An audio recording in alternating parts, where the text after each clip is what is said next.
जय हिंद मेरे प्यारे साथियों। तो जैसा कि आप सब जानते हैं, अभी क्लास 10th का सेंटअप परीक्षा चल रहा है बिहार बोर्ड में, जिसमें आज विज्ञान के यानी कि साइंस का यहाँ पर आज पेपर था। उसी का हम आंसर की लेके आए यहाँ पर, जो कि 100% आपको सही बताएंगे।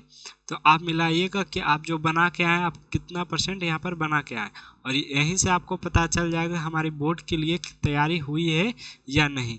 यदि ये सेंटअप परीक्षा में आपको सारे क्वेश्चन बन जा रहे थे, समझ लीजिए कि आपका बोर्ड की तैयारी यहाँ पर हो चुकी है।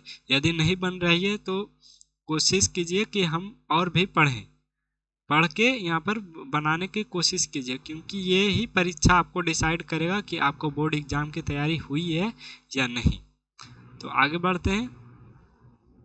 देखिए हमारा पर पहले ऑब्जेक्टिव पढ़ेंगे। तो यहाँ पर देखिए 80 ऑब्जेक्टिव देता है टोटल, जिसमें हमें बनाना है मात्र 40, लेकिन हम 80 का 80 सोल्यूशन करवाएंगे।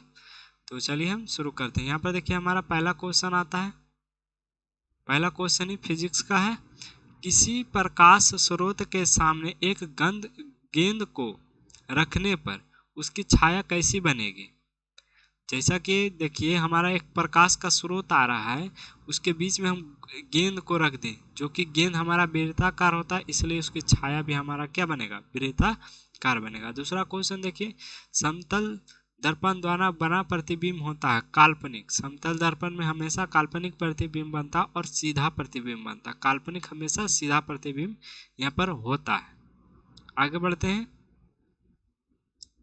तीसरा नंबर क्वेश्चन यहाँ पर देखिए ध्यान से, सरल सूक्ष्मदर्शी में किसका प्रयोग किया जाता है।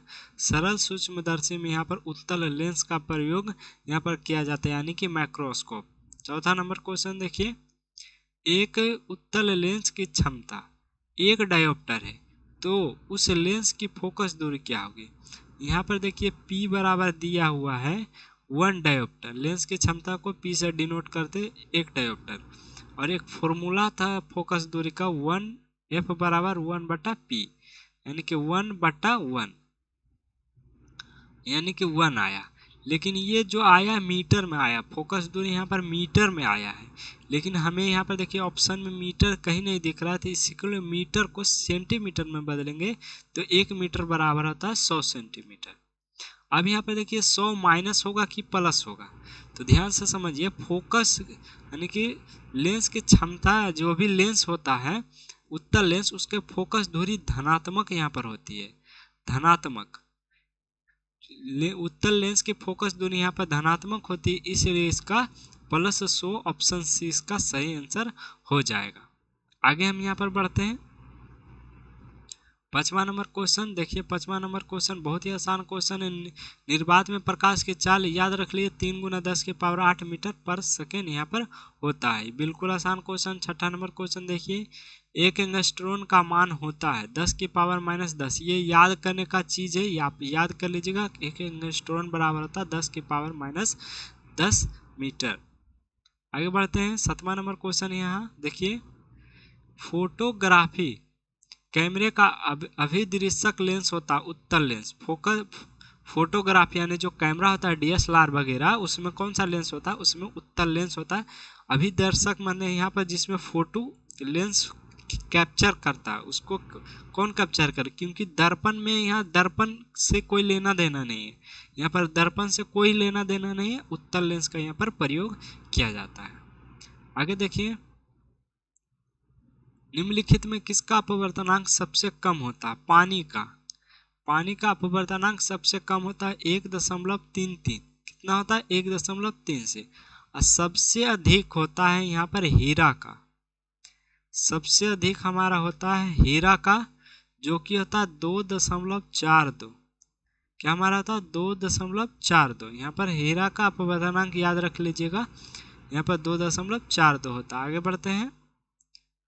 9वां नंबर क्वेश्चन, यदि प्रकाश की चाल में C हो, कांच N, कांच का अपवर्तनांक दिया है N जो कि 1.5 है, तो प्रकाश की चाल क्या होगी। तो यहाँ पर सिंपल सा एक फॉर्मूला लगाएंगे, म्यू बराबर यहाँ पर C/N। C/N लगाएंगे, C ऊपर को रखेंगे, N की मान दिया है 1.5। अब 1.5 को भिन्न में लिखेंगे, 1.5 को यहाँ पर भिन्न में लिखेंगे तो क्या हमारा हो जाएगा, दशमलव हटेगा 2, 3 पचे 15, यानी कि 5 तिया 15, 3 और 5 दूनी 10, यानी कि 3/2 आया। 1.5 को जब हम यहाँ 1.5 को तोड़े तो 3 दशमलव यहाँ पर 3/2 आया। अब हम क्या करेंगे, सी बटा में हो जाएगा, सी बटा में हो जाएगा 3/2। अब इसको ये हमारा भाग में ऊपर जाएगा गुना में, तो 2c/3 देख लीजिए, 2c/3 ऑप्शन सी में, इसलिए इसका आंसर ऑप्शन सी हो जाएगा। 10वां नंबर क्वेश्चन देखिए, 10वां नंबर क्वेश्चन भी फिजिक्स का ही है। यदि जल में, जल एवं कांच के अपवर्तनांक के सापेक्ष अपवर्तनांक क्रमशः 4/3 यहाँ पर दिया हुआ, 3/2 हो तो कांच का जल के सापेक्ष में, यहाँ कांच का बोला, देखिए हमें कांच का अपवर्तनांक जल के सापेक्ष में निकालना है, इसलिए कांच वाला जो अपवर्तनांक रहेगा ऊपर लिखाएगा, जिसके हमें सापेक्ष में लिखना है, निकालना है, उसको ऊपर रखेंगे। तो कांच का अपवर्तनांक यहाँ पर दिया 3/2, तो 3/2 ऊपर लिखेंगे और यहाँ पर 4/3 नीचे लिखेंगे। बहुत सारे बच्चे क्या गलती करते हैं कि ये पहले तो पहले लिख देते हैं, ये नीचे तो नीचे लिख देते हैं, आंसर यहाँ पर नहीं आएगा। तो यहाँ पर कांच के सापेक्ष में बोला, यदि यहाँ पर जल के सापेक्ष में, यहाँ पर जल का कांच के सापेक्ष में निकालने को बोलता, तब हम 4/3 पहले लिखते, लेकिन यहाँ पर हमें कांच के जल के सापेक्ष में लिखा, कांच का हमें निकालना है, इसलिए कांच का ऊपर लिखेंगे। तो कांच का 3/2। अब इसको हम कैलकुलेट करेंगे, 3/2 कुछ नहीं करना, ये फ्रैक्शन में है तो उसको ऊपर ले जाएंगे, तो ये भाग में है तो ऊपर जाएगा, क्या हो जाएगा गुना में, जब भी फ्रैक्शन भाग से गुना में, यानी कि नीचे से ऊपर जाता है तो पलट जाता है, 3 और 4 गुना कर देंगे, 3 तिया 9, 4 दूनी 8, 9/8 किस में है, ऑप्शन डी इसका सही आंसर हो जाएगा। बिल्कुल आसान था। देखिए यहाँ पर देखिए, निम्नलिखित में कौन सा नेत्र का रंगीन भाग होता है, रंगीन भाग परितारिका होता है। यहाँ पर रेटिना जो भी मारा बिल्कुल गलत है, यहाँ पर परितारिका होगा। क्यों, क्योंकि यहीं पर रंगीन भाग परितारिका, जिसको आइरिस भी बोलते हैं, यहाँ पर देखिए आइरिस भी इसी को बोलते हैं, रेटिना से कोई लेना देना नहीं है, यहाँ पर रंगीन से कोई लेना देना नहीं है रेटिना। यहाँ पर देखिए क्वेश्चन नंबर 12, रेटिना प्रकाश को परावर्तित करता है, रेटिना क्या का काम करता है, प्रकाश को परावर्तित करता है विद्युत सिग्नल में, क्या करता है विद्युत सिग्नल में, यहाँ पर इसको परावर्तित कर देता है। आगे बढ़ते हैं, 13 नंबर क्वेश्चन देखिए, पेशिये के शिथिल होने पर अभिनेत्र लेंस की फोकस दूरी लगभग कितनी होती है, तो इसकी जो फोकस दूरी होती है 2.5 सेंटीमीटर होती है। 3.5 सेंटीमीटर गलत है, इसी का सही आंसर हो जाएगा 2.5 सेंटीमीटर। इससे चीज याद रखने वाला चीज है, तो याद रखिएगा। 14 नंबर क्वेश्चन देखिए, विद्युत का क्वेश्चन, विद्युत धारा का प्रबलता का एसआई मात्रक क्या होता है, एम्पियर होता है। क्या होता है, एम्पियर। क्या हमारा था, एम्पियर। ओम होता प्रतिरोध का, सभी का याद कर लीजिए एक ही में। थोड़ा सा लैपटॉप लगता हैंग करने लगा, इसलिए हमारा झिकमिक हो रहा है। वोल्ट देखिए विद्युत विभव का है, विद्युत विभव का एसआई मात्रक होता है। वोल्ट जो होता है हमारा विद्युत विभव का होता है, तो याद रखिएगा। जूल हमारा होता है कार्य का तथा ऊर्जा का, दोनों का एसआई मात्रक यही होता है, दोनों का हमारा एसआई मात्रक यही होता है। तो हम आगे बढ़ते हैं, यहाँ पर देखिए आर ओम प्रतिरोध वाले यन प्रतिरोध का समांतर क्रम में जोड़ने पर तुल्य प्रतिरोध, यहाँ पर तुल्य प्रतिरोध पूरा जोड़ने पर, तो आर पहले बोला इसलिए आर बटा एन जोड़ने पर r/n, n/r बिल्कुल गलत हो, यदि आप मारे हैं तो आपका बिल्कुल गलत है यहाँ पर, तो इसको नहीं कीजिएगा, ऑप्शन बी इसका सही आंसर है। बहुत सारे बच्चे यहाँ पर मारे हैं, तो इसलिए हम आपको बता देते हैं। 16 नंबर क्वेश्चन, 1 हॉर्स पावर यानी कि 1 HP में कितना वाट होता है, यहाँ पर 746 वाट होता है। कितना होता है, 746 वाट। 736 वाट जो भी मारे उसका गलत है। आगे बढ़ते हैं, दिशा सूचक यानी दिक सूचक मतलब वही होता है, दिशा सूचक की सुई होती है किससे? नाल चुंबक से नहीं, नाल चुंबक से यहाँ पर कोई लेना देना, इसलिए इसका सही आंसर होगा क्षण चुंबक। जो भी दिशा सूचक होता है, जो कंपास जिसको बोलते हैं, उससे दिशा दिखाता है, नॉर्थ और साउथ का दिशा दिखा देता है, तो उसके आधार पर हम पूर्व यानी कि ईस्ट और वेस्ट की यहाँ पर निकालते हैं। आप कंपास देखे होंगे फिल्म वगैरह में, या कंपास आप देखे होंगे, तो वहाँ पर जो भी इसका सुई रहता है वो क्षण चुंबक रहता है, नाल चुंबक यहाँ पर नहीं रहेगा। आगे बढ़ते हैं, देखिए घरेलू विद्युत परिपथ में धनात्मक तार का रंग होता है, धनात्मक यानी कि गर्म तार, तो गर्म तार हमेशा लाल से होता है, गर्म तार हमेशा लाल से होता है।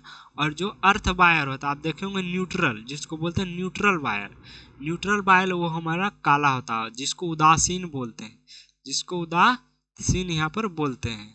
उदासीन वायर, ये भी क्वेश्चन लगभग 2022 में आया था क्वेश्चन फाइनल परीक्षा में, लेकिन अभी देखिए वही सेम क्वेश्चन को सिर्फ उलट दिया है, उसमें ऋणात्मक था, इसमें धनात्मक कर दिया है, तो कोई दिक्कत नहीं। उदासीन हरा के लिए ज्यादातर अर्थिंग के लिए प्रयोग किया जाता है।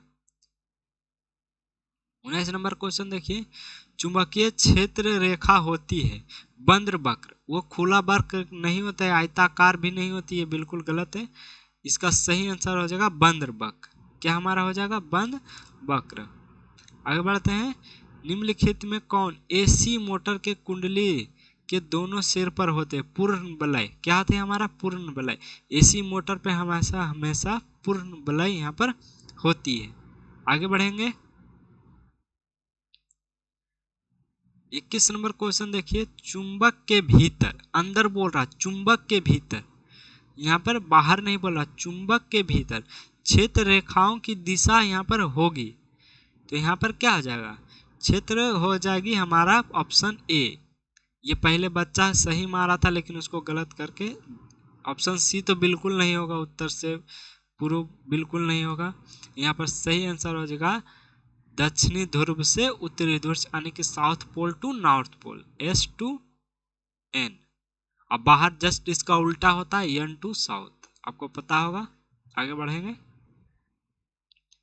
22 नंबर क्वेश्चन, चुंबकीय क्षेत्र की रेखाएं होती है, चुंबकीय क्षेत्र की रेखाएं एक दूसरे को प्रतिच्छेदी कभी भी नहीं करेगी, इसलिए इसका ऑप्शन ए बिल्कुल सही होगा। प्रतिच्छेद नहीं करेगी, प्रतिच्छेद करते बिल्कुल नहीं, कभी कभी नहीं, ऐसा बिल्कुल नहीं, इसलिए इसका ऑप्शन ए हो जाएगा। यहाँ पर देखिए 23 नंबर क्वेश्चन, सीएनजी, सीएनजी आप देखे होंगे गाड़ी वगैरह चलती है सीएनजी पर, उसको कहते हैं compress natural gas, full form पूछा है तो यहाँ जगह कंप्रेस नेचुरल गैस। आगे बढ़ते हैं, लाल रंग से अधिक तरंगदैर्घ्य वाले किरणों को कहते हैं, देखिए लाल रंग से अधिक तरंगदैर्घ्य वाले जो भी किरणें होती है उसको कहते हैं अपगरत किरण। क्या कहते हैं? अपगरत किरण, जिसको इंफ्रारेड रे कहते हैं, इसको क्या बोलते हैं? इंफ्रारेड रे। आगे बढ़ते हैं, 25 नंबर क्वेश्चन, निम्न में कौन सा ऊर्जा स्रोत सौर ऊर्जा के व्युत्पन्न नहीं है? यहाँ पर देखिए सौर ऊर्जा से व्युत्पन्न नहीं है, पवन ऊर्जा, जैव ऊर्जा और भूतापीय ऊर्जा, लेकिन यहाँ पर देखिए भूतापीय ऊर्जा भी सौर ऊर्जा से नहीं होता है, लेकिन इसका सटीक आंसर है वो होता है नाभिकीय विखंडन, यानी कि नाभिकीय ऊर्जा, क्योंकि नाभिकीय ऊर्जा जो होता है वह या तो नाभिकीय का संलयन या और विखंडन के कारण होता है। यहाँ पर सूर्य के प्रकाश से कोई लेना देना यहाँ पर नहीं होता है, भूतापीय ऊर्जा में भी नहीं होता है, लेकिन फिर भी इसका सटीक आंसर यदि हम बताएं तो आपका नाभिकीय ऊर्जा ही आप मारिएगा। चलिए आगे बढ़ते हैं, 26 नंबर क्वेश्चन, ग्रीन हाउस गैसों में सबसे ज्यादा उत्सर्जित होता है, हमारा होता है बायोगैस। सबसे ज्यादा ग्रीन हाउस गैसों में सबसे ज्यादा कौन होता है? ये हमारा पर बायोगैस यहाँ पर हो जाएगा। इस बच्चे ने भी बिल्कुल सही मारा है, तो आगे हम बढ़ते हैं, 27 नंबर क्वेश्चन, सोलर सेल बना होता है सिलिकॉन का, लिथियम यहाँ पर नहीं आएगा, सिलिकॉन का सोलर सेल यहाँ पर बनाया जाता है, क्या हमारा जगह? सिलिकॉन का। आगे बढ़ते हैं, 28 नंबर क्वेश्चन, यहाँ से देखिए हमारा केमिस्ट्री का क्वेश्चन आ चुका है, वहाँ 27 क्वेश्चन जो हमारा था वो हमारा कौन सा था? फिजिक्स का, यहाँ से हमारा केमिस्ट्री का क्वेश्चन यहाँ पर आ चुका। आप देख सकते कितने नंबर फिजिक्स यहाँ पर पूछा, 27 नंबर, और 28 नंबर से यहाँ पर केमिस्ट्री का क्वेश्चन स्टार्ट हो चुका है। निम्नलिखित में कौन सा धोबिया सोडा है? धोबन सोडा जिसको बोलते हैं, यानी कि सरफ का हमारा सूत्र उसी को मान लीजिए। अच्छा, धोबिया सोडा अलग चीज होता है। यहाँ पर देखिए धोबिया सोडा का अनुसूत्र, यानी कि यहाँ पर फॉर्मूला पूछा है, तो Na2CO3 10H2O होता है। इसका सही आंसर हो जाएगा Na2CO3 10H2O। इसका बिल्कुल सही आंसर ये हो जाएगा, क्योंकि ये याद करने वाला चीज इसमें कोई लेना देना नहीं है। ये देखिए क्वेश्चन, निम्नलिखित में कौन सा संयोजन अभिक्रिया? संयोजन में क्या होता है, एक पदार्थ आती है और दूसरा पदार्थ मिलकर एक नया पदार्थ बना लेगा। तो देखिए किसमें नया पदार्थ बन रहा है, जुट के ऑप्शन बी में। एक पदार्थ है, दूसरा पदार्थ मिलकर नया पदार्थ। बस सिंपल यही देखना, वियोजन में इसका उल्टा हो जाएगा, एक पदार्थ टूटेगा, दो या दो से अधिक पदार्थ, जो कि ऑप्शन नंबर सी, ये वियोजन अभिक्रिया हो जाएगा। देखिए तीनों ऑप्शन हम आपको बताते हैं, वियोजन अभिक्रिया ही हो जाएगा। ये विस्थापन अभिक्रिया का उदाहरण है, विस्थापन अभिक्रिया का उदाहरण है, और ये तो हमको अब बताएं संयोजन अभिक्रिया। चलिए आगे बढ़ते हैं। 30 नंबर क्वेश्चन, निम्न में कौन ऑक्सीकरण क्रिया नहीं है? ऑक्सीकरण क्रिया नहीं है, अभिक्षेप। अभिक्षेप में होता क्या, कुछ नहीं होता है, जो भी पदार्थ पानी में नहीं घुलते उस वो अपक्षेप, वही अपक्षेप कहलाता है। तो यहाँ पर ऑक्सीकरण कब होगा, जिसमें ऑक्सीजन होगा। तो श्वसन, दहन और भोजन के पाचन में ऑक्सीजन होता है, क्योंकि बिना ऑक्सीजन के ये तीनों संभव नहीं है। तो संभव कौन सा, अपक्षेपण, क्योंकि इसमें क्या होता है, अपक्षेपण से ऑक्सीजन का कोई लेना देना नहीं है। देखिए क्वेश्चन नंबर 31, बहुत ही आसान क्वेश्चन है, बहुत बार बिहार बोर्ड में पूछा। साग सब्जियों का विघटित होकर कंपोस्ट बनना किस अभिक्रिया का उदाहरण है? तो यहाँ पर हो जाएगा ऊष्माक्षेपी अभिक्रिया, ऑप्शन बी इसका सही आंसर हो जाएगा। यहाँ पर देखिए वसा युक्त खाद्य सामग्री में विकृत गंदा होने से बचने के लिए उसमें क्या मिलाए जाने वाले पदार्थ को क्या कहते हैं? यानी कि उसमें देखिए जो भी हमारा चिप्स का पैकेट होता है उसमें नाइट्रोजन गैस क्यों भरा जाता है? क्योंकि वो ऑक्सीजन से रिएक्ट करके यहाँ पर उसको खराब ना करे।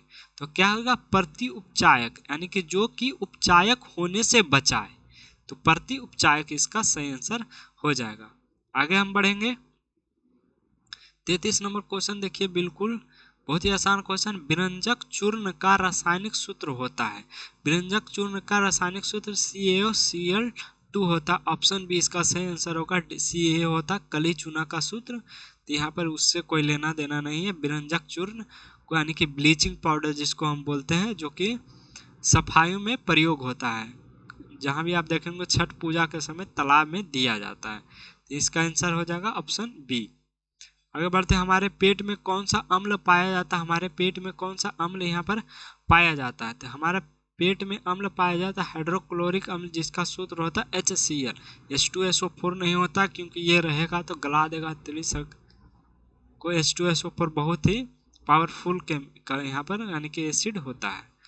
देखिए 35 नंबर क्वेश्चन, NaHSO4 है क्या हमारा है, अम्लीय लवण है। ये बिल्कुल ऑप्शन बी इसका सही आंसर यहाँ पर हो जाएगा। आगे बढ़ते हैं, धातुएं आवर्त सारणी में किस ओर पाई जाती है? हमारा किस ओर यहाँ पर पाई जाती है? बाईं और केंद्र में। एस ब्लॉक और डी ब्लॉक आप पढ़े होंगे, तो बाईं ओर ही हमारा होता है, लेफ्ट साइड में होता है, हमारा राइट साइड में नहीं होता। राइट साइड में अधातु और हमारा मिश्र धातु यानी कि उप धातु होते हैं, लेकिन लेफ्ट साइड में हमारा यानी कि बाईं ओर हमेशा हमारा क्या होता है, धातु होती है, जो कि डी ब्लॉक और एस ब्लॉक में होती है। लिथेनाइट और तत्व के साथ ये तो बिल्कुल गलत है। आगे हम बढ़ेंगे, 37 नंबर क्वेश्चन, स्कूल के घंटी धातु से क्यों बनाए जाते? क्योंकि उसमें चालक है, चालक से तो कोई लेना देना तन्य है, उसको खींचना तो नहीं, आप यानी कि इसको पीटना भी नहीं, आघात भरनेता भी नहीं करना है। सोनोरस, जिसमें साउंड होती है। स्कूल में घंटी जब उसमें बजाया जाता है क्योंकि उसमें साउंड होती है, इसलिए उसका प्रयोग किया जाता है। स्कूल में जो घंटी होती है वो धातु का इसलिए बनाया जाता है क्योंकि वो धातु से टकराने से आवाज होती है। कोई भी चीज़ उस पर मारिएगा आवाज़ करेगा तो वो हमारा धातु की निशानी, इसलिए हमें स्कूल जो होती है धातुओं से बनाई जाती है। लोहे का परमाणु संख्या 26 होता है। लोहे का परमाणु संख्या हमारा 26 होता है, 23 बिल्कुल गलत है। आगे हम बढ़ेंगे 39 नंबर क्वेश्चन। यहाँ पर देखिए टाइटेनियम, क्रोमियम, मैग्नीज और जीरो जिक्रोनियम धातुओं को कहा जाता है समरिक धातु। क्या होता है? समरिक धातु यहाँ पर बोला जाता है। ऑप्शन सी इसका सही आंसर। देखिए हमारा 40 क्वेश्चन यहाँ पर बन चुका है, 40 में 40। शुद्ध सोना होता है 24 कैरेट का। ये जेवर बनाने के लिए होता है, जेवर यानी कि ज्वेलरी बनाने के लिए 22 कैरेट का उपयोग किया जाता है, लेकिन शुद्ध सोना है फिर बोला प्योर गोल्ड जो कि 24 कैरेट का यहाँ पर होता है। एल्केन का सूत्र यानी कि एल्केन का सामान्य सूत्र क्या होता है? CnH2n+2। ऑप्शन बी इसका सही आंसर होगा। ए एल्कीन का होता है, ये एल्कीन का होता है, एल्कीन का होता है। ये हमारा एल्कलाइन का होता है, एल्कलाइन का होता है। ये तो किसी का होता ही नहीं है। आगे बढ़ते हैं 42 नंबर क्वेश्चन।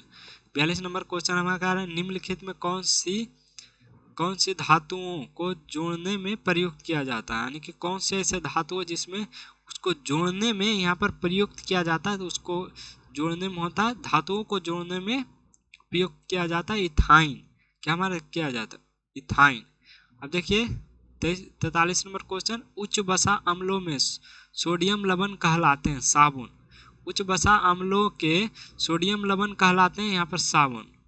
उच्च वसा के ये हमारा शायद कार्बन कंपाउंड का क्वेश्चन है। सिरका, देखिए सिरका में कौन सा अम्ल पाया जाता है? Acetic acid. क्या हमारा पाया जाता है? Acetic acid. ऑप्शन ए इसका सही आंसर हो जाएगा। आगे हम बढ़ेंगे 45 नंबर क्वेश्चन। CH3 यहाँ पे दिया हुआ संयोजक यानी संयोजन बंद हो गया। ये हमारे इसका IUPAC नेम पूछा है, इसका IUPAC नेम हो जाएगा बिल्कुल ऑप्शन सी बिल्कुल सही है, तो मेथोनिक्स मीथेन। ये कैसे होता है इसके लिए प्रॉपर वीडियो हम आपको वहाँ बताए गए हैं, तो उस वीडियो को जाके आप देख लीजिएगा। आगे बढ़ते हैं 46 नंबर क्वेश्चन। मेंडलीव के तत्व के आधार क्या थे? जो मेंडलीव आवर्त सारणी बनाया था वो परमाणु द्रव्यमान के आधार पर यहाँ पर बनाया था, परमाणु संख्या के आधार पर नहीं बनाया था। आगे बढ़ते हैं 47 नंबर क्वेश्चन। आवर्त सारणी में प्रथम वर्ग के सदस्य हैं, यहाँ जो भी प्रथम हैं वो हमारा क्या है? क्षार धातुएं हैं, या मिश्र धातुएं नहीं, क्षार धातुएं हैं। एल्कनाइन मेटल, देखिए एल्काई मेटल यहाँ पर देखिए ऑप्शन सी इसका सही आंसर।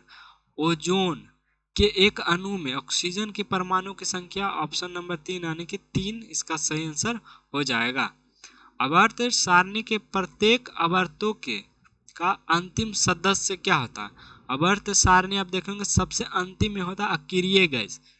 क्या मानता होता है? अकीरिय गैस। सबसे लास्ट में अकीरिय गैस होती है फ्लोरीन। यहाँ पर देखे होंगे फ्लोरीन का परमाणु संख्या पूछा, तो ये परमाणु संख्या का कोई ट्रिक नहीं है, यहाँ पर आपको याद करना होगा फ्लोरीन का परमाणु संख्या 9 होता। आप ऐसा कीजिए 1 से लेके 30 तक के परमाणु संख्या याद कर लीजिए, इसी में से पूछता है, उससे आगे अभी तक नहीं चढ़ा है। तो आगे देखते हैं 51 नंबर क्वेश्चन। निम्न में कौन सा वन संपदा का उदाहरण? वन संपदा यानी कि वन को खत्म कर देगा तो वो लकड़ी, यदि लकड़ी का ज्यादा कटाई होगा तो वन संपदा हो जाएगा, यानी कि वो फॉरेस्ट रिसोर्सेस है। कहने का अर्थ है कि कौन सा इसमें वन में मिलता है, तो हमारा हो जाएगा लकड़ी। ग्लोबल वार्मिंग के लिए कौन सा गैस उत्तरदायी है, यानी कि कौन सा है जो ग्लोबल वार्मिंग को बढ़ा रहा है, वार्मिंग को, वो होता है CO2 यानी कि कार्बन डाइऑक्साइड।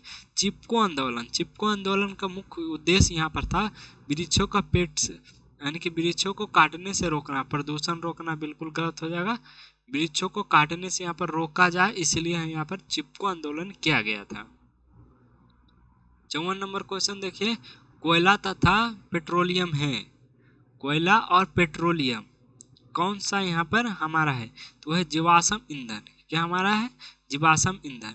नवीकरणीय ईंधन नहीं, क्योंकि इसको फिर से उपजाया नहीं जाने की किसी भी भौतिक या रासायनिक प्रक्रिया द्वारा इसको बनाया नहीं जा सकता है। आगे बढ़ते हैं। ऊर्जा का गैर पारंपरिक स्रोत कौन सा है? ऊर्जा का यहाँ पर गैर पारंपरिक स्रोत यहाँ पर है कौन सा है?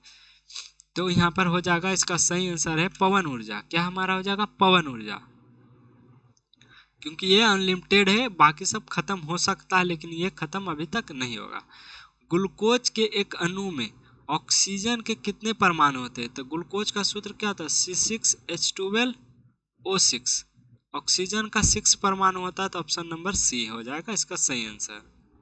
यहाँ से देखिए हमारा बायोलॉजी का क्वेश्चन आ चुका है, यहाँ से हमारा बायोलॉजी का क्वेश्चन आ चुका है। अब देखें 27 तक हमारा फिजिक्स था, 28 से हमारा 56 तक में क्या था? हमारा केमिस्ट्री था। 56 से हमारा क्या हमारा हो गया? बायोलॉजी का क्वेश्चन। देखिए हमारा यहाँ से, तो पौधे नाइट्रोजन किस रूप में प्राप्त करते हैं? नाइट्रेट और नाइट्रेट दोनों में, नाइट्रेट और नाइट्रेट, यानी इसी के लिए इसका सही आंसर ए और बी दोनों हो जाएगा। ज़्यादातर जब ये ऑप्शन में ए और बी दिया रहे तो ज़्यादातर में ए और बी ही मार के आइए, बिल्कुल वो सही होता है। जठर रस में 58 क्वेश्चन देखिए, जठर रस की अम्लता किसके कारण होती है? यानी जो जठर रस होता है, जो अम्ल होता है, उसमें किसके कारण होता है? वो किसके कारण यहाँ पर होता है? तो वो होता है हाइड्रोक्लोरिक अम्ल, यानी कि HCl के कारण। उसमें अम्ल ही कौन सा होता है? हाइड्रोक्लोरिक के कारण ही जठर रस जो हमारा होता है, यानी कि पाचन रस होता है, वो उसमें अम्लीय क्यों होता है? क्योंकि उसमें हाइड्रोक्लोरिक अम्ल यहाँ पर पाया जाता है। 59 नंबर क्वेश्चन देखिए, मृत जीवी पोषण में भोजन का पाचन क्या होता है? मृत जीवी जो होते हैं वो उसका भोजन जो होता है हमारा कोशिका का बाहर होता है। क्या हमारा होता है? उसका जो भोजन का पाचन होता है कोशिका का बाहर होता है। आगे बढ़ते हैं 60 नंबर क्वेश्चन, मछली का श्वसन अंग कौन सा? आने की मछली कहाँ से सांस लेती है? तो गिल्स से लेती है, ये तो बच्चा जानता है। आगे देखिए क्वेश्चन नंबर 61, किण्वन के फलस्वरूप एटीपी का निर्माण होता है, 2 एटीपी का। कितने एटीपी का निर्माण होता है? 2 एटीपी का। आगे बढ़ते हैं, ऑक्सीजन का वाहक कौन होता है? आरबीसी। ऑक्सीजन का वाहक हमारा आरबीसी होता है। सरीसृप के हृदय में होते हैं क्या? एक अलिंद और एक निलय। क्या होता है हमारा? एक अलिंद और एक निलय होता है, याद रखिएगा। 64 नंबर क्वेश्चन, किस जीव में हीमोग्लोबिन नहीं होता? हीमोग्लोबिन उसी में होगा जिसमें जब उसका खून क्या होगा? लाल होगा। तो पक्षी और मनुष्य का खून लाल होता है लेकिन मक्खी का नहीं होता है, इसलिए इसका सही आंसर ऑप्शन सी हो जाएगा। आगे बढ़ेंगे 65 नंबर क्वेश्चन, एक स्वस्थ मनुष्य का रक्तचाप होता है, ऑप्शन बी 120/80, यानी कि ब्लड प्रेशर जिसको बोलते हैं, स्वस्थ मनुष्य का ब्लड प्रेशर होता है 120/80 होती है। यहाँ पर देखिए 66 नंबर क्वेश्चन, पौधे में टेनिन नामक पदार्थ कहाँ संचित होता है? छाल में। टेनिन हमेशा छाल में पाया जाता है, इसलिए इसका ऑप्शन ए हो जाएगा। 67 नंबर क्वेश्चन देखिए, गुर्दे में उत्पादित मूत्र अस्थायी रूप से कहाँ संग्रहित होती है? मूत्रशलाय में, यानी कि जो भी हमारा मूत्र होता है, यानी कि जिसको पेशाब कहते हैं, उसको संग्रहित किया जाता है, स्टोर किया जाता है, मूत्राशय में किया जाता है। क्या हमारा चाहता है? न्यूट्री ब्लेंडर में, जिसको इंग्लिश में बोलते हैं, उसमें स्टोर किया जाता है। अमोनियम का यूरिया में परिवर्तन कहाँ होता है? अमोनिया का यूरिया में परिवर्तन यकृत में होता है, यानी कि लीवर में होता है। मेरुरज्जु निकलता है, मेरुरज्जु यहाँ पर कहाँ से निकलता है? मेंडुला से निकलता है। मेरुरज्जु यहाँ पर कहाँ से निकलता है? मेरुरज्जु जिसको बोलते हैं रिब केज, स्पाइनल कोड बोलते हैं जिसको पीछे रहता है। आप पीछे छू के देखिएगा तो उसमें होता है स्पाइनल कोड, और स्पाइनल कोड हमारा है जो मेरुरज्जु से यानी कि मेंडुला से निकलता है। ऑप्शन ए इसका सही आंसर हो जाएगा। आगे बढ़ते हैं क्वेश्चन नंबर 70 में। क्वेश्चन नंबर 70 हमारा क्या है? आगे हम बढ़ेंगे क्वेश्चन नंबर 70। 10 क्वेश्चन हमारे और बचे हैं। किस हार्मोन की मदद से बड़े आकार के फल और फूल उगते हैं? देखिए जो भी बड़े आकार से बड़ा आकार एक ही करेगा, जेबरेलिनिक्स। क्या हो जाएगा? जेबरेलिनिक्स, क्योंकि यही है जो फल को रोके बढ़ाएगा और रोकेगा, दोनों काम करता है ये जिबरेलिनिक्स। आगे बढ़ते हैं 71 नंबर क्वेश्चन। निम्नलिखित में कौन सा आपातकाल हार्मोन है? आपातकाल हार्मोन यहाँ पर होगा एंड्रीनिल। क्या हो जाएगा? एंड्रीनिल। बायोलॉजी का टर्म ऐसा होता है जो पढ़ने में हिंदी होता नहीं है, कुछ और ही भाषा होता है यहाँ पर, तो थोड़ा पढ़ने में ऐसा लगता है, लेकिन याद कीजिएगा, जैसे भी याद कीजिए। 72 नंबर क्वेश्चन देखिए, द्विविखंडन द्वारा जनन होता है। द्विविखंडन किस में होता है? द्विविखंडन होता है यहाँ पर लिस मैनिया में भी होता है, अमीबा में भी होता है द्विविखंडन के द्वारा, यानी इसका ऑप्शन बी और सी दोनों होगा। 73 नंबर क्वेश्चन, उभयलिंग कौन है? केचुआ। ये तो बच्चा जानता है।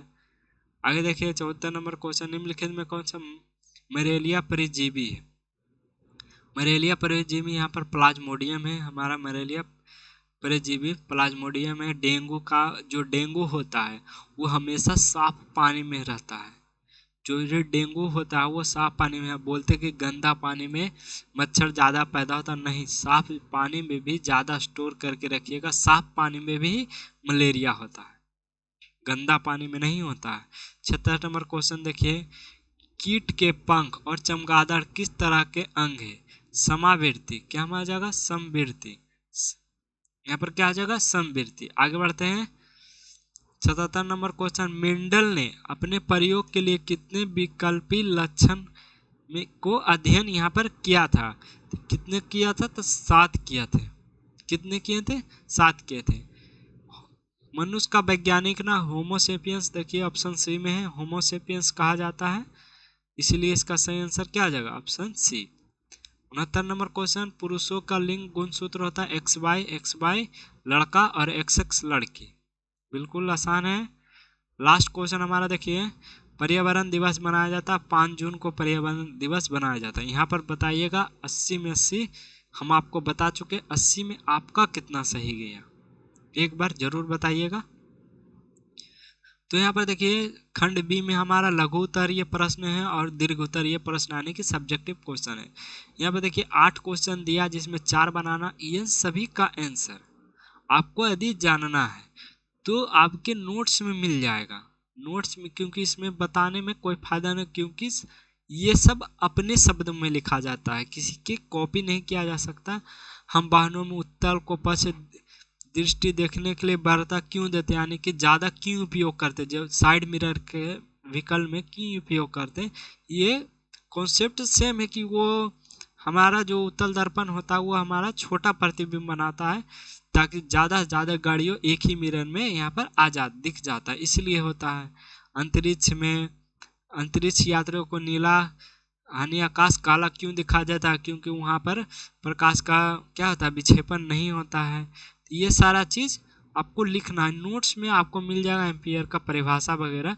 यदि आपको नहीं मिलता तो हमारा वेबसाइट पर इसका आंसर सब्जेक्टिव का अपलोड कर दिया गया, वहाँ से आप देख सकते हैं, जाके सारा का सारा आंसर वहाँ पर आपको मिल जाएगा।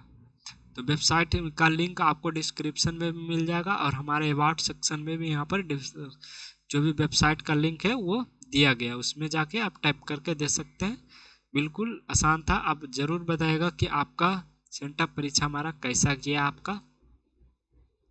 तो चलिए मिलते हैं नेक्स्ट वीडियो में, जब तक के लिए जय हिंद जय भारत।